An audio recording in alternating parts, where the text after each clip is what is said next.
Okay, now this might surprise you, but hit them with the 2516. Alright, let's layer that with a higher synth.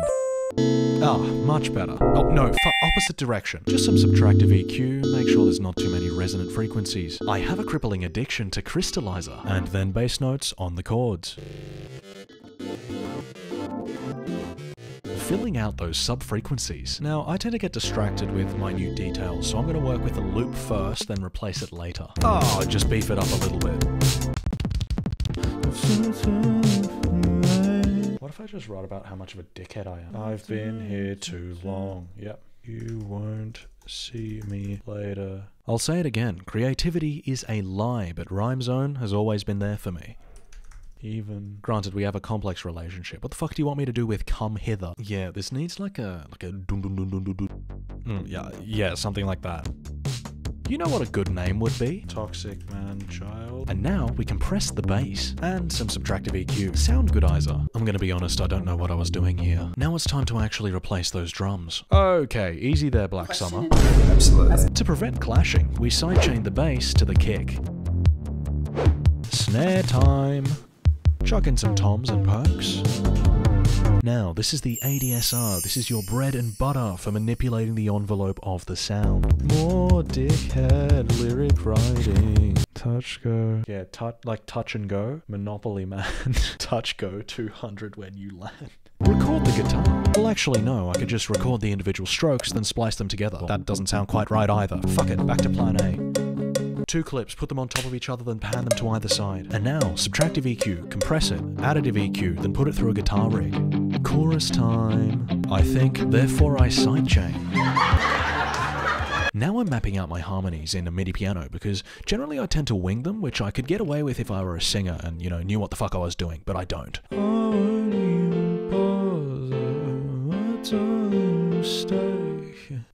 Those snares thought they could escape me? Unbeefed? No. Now we've entered the mixing stage of the project. Your 2 most important tools are the parametric EQ and the volume slider. This is 90% of the work. You're just trying to prevent frequencies from clashing. Just gonna add in this one last bit of Foley. And now we put a bandpass on the master. We need to mix through the lens of people listening on shitty earbuds or on their phone speaker. And also, people aren't always going to listen to your music in stereo, so it's important to mix in mono. You've got to make sure your low-end and high-end elements are audible. You've got to make sure your mid-range elements are crisp and not overpowering. And you've got to make sure your vocals are understandable. Oh shit, bass time. The reason that I'm only putting this element in now is because I couldn't hear the bass when I eliminated the low end, and it's really important you get that character in the mid-range. And back to the bandpass mixing. Let's bring everything like way down, because I need at least 3 decibels of headroom. Here's what all the raw vocals sound like stacked on top of each other. It's grim, yeah. Now, this is where I cook. First, we audition all the individual vocal takes and select the best 3. That's your lead and your doubles. Yeah, sorry, I know I wrote this, but I don't know what key we're in. The reason this is important is because we can snap to the scale in new tone. If you can't sing, like me, make sure you got that center knob dialed up, and sometimes, still can't save me. Wee. Then do that for the rest of the take. Now, I pan my doubles to the hard left and hard right. Nope, I'm not gonna finish that joke. Gives the lead vocal more room to breathe, and it creates a wider sound overall.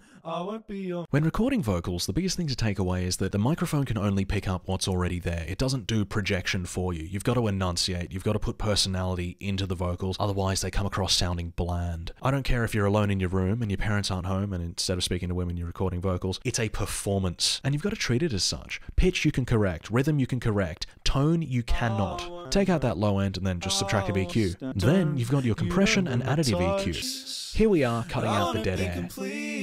Now, let's hear all the cleaned up vocals. I don't wanna stay.